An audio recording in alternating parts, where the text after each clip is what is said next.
ఓం నమో వెంకటేశయ్య. నేను మీ శ్రీనివాస్. భక్తి మార్గానికి స్వాగతం. జూలై నెలకు సంబంధించిన శ్రీవారిక దర్శన టికెట్లో భాగంగా ఈ నెల అంటే ఏప్రిల్ నెల 22వ తారీఖున మధ్యాహ్నం 3 గంటలకి శ్రీవారిక వర్చువల్ సేవ టికెట్లు అన్నది విడుదలవడం జరుగుతుందండి. వీటిలో మనం ఆన్లైన్ సేవను కూడా పిలుస్తూ ఉంటాం. ఇందులో కూడా మనకి శ్రీవారిక ఆతిథ్యాలు అయితే అందుబాటులో ఉంటాయండి.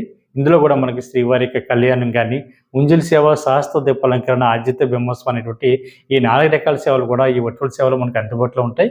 కాకపోతే ఒక విషయం గుర్తుపెట్టుకోండి, వర్చువల్ సేవ అంటే దీన్ని మనం ఆన్లైన్ సేవను కూడా పిలుస్తూ ఉంటాం. ఈ ఆన్లైన్ సేవలో మనకి మీరు బుక్ చేసుకున్నటువంటి శ్రీవారిక ఈ ఆతిథ్యాలను ఇంటి దగ్గర కూర్చొని చూసిన తర్వాత కేవలం మిమ్మల్ని దర్శనానికి మాత్రమే తిరుమల కొండపైకి పంపించడం జరుగుతూ ఉంటుందండి.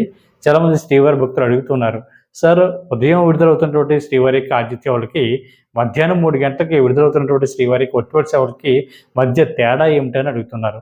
మనకి ఉదయం విడుదలవుతున్నటువంటి శ్రీవారికి ఆతిథ్యంలో అయితే మీరు డైరెక్ట్గా తిరుమల కొండపై జరుగుతున్న శ్రీవారిక ఈ ఆతిథ్యంలో పాల్గొన్న తర్వాత మిమ్మల్ని శ్రీవారిక దర్శనానికి అయితే పంపించడం జరుగుతుంది.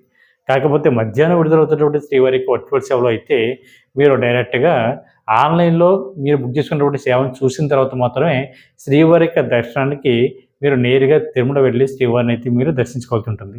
కాబట్టి ఇట్లా టికెట్ కాస్ట్ కూడా మనకి కళ్యాణం టికెట్ కాస్ట్ వచ్చేసి భార్యాభర్తలు ఇద్దరికి కూడా ₹1000 ఉంటుంది. ఉంజలి సేవ కానీ, సహస్ర దీపాలంకరణ కానీ, ఆదిత్య బ్రహ్మోత్సవం కానీ ఈ టికెట్ల కాస్ట్ వచ్చేసి ₹500 చొప్పున ఉంటాయి. కాబట్టి ప్రతి ఒక్కరు కూడా ముందుగానే ఈ వర్చువల్ సేవ టికెట్ని బుక్ చేసుకునేటువంటి ప్రయత్నించండి. ఇది కూడా టీడీ సంబంధించిన వెబ్సైట్ ఏదైతే ఉందో టీటీ దేవస్థానం.ap.gov.in వెబ్సైట్లోకి మీకు మొబైల్ నెంబర్తో లాగిన్ అవి ఈ శ్రీవారికి వర్చువల్ సేవ టికెట్ని బుక్ చేసుకోవడానికి అవకాశం ఉంటుంది.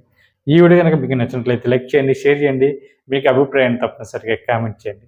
ఓం నమో వెంకటేశాయ.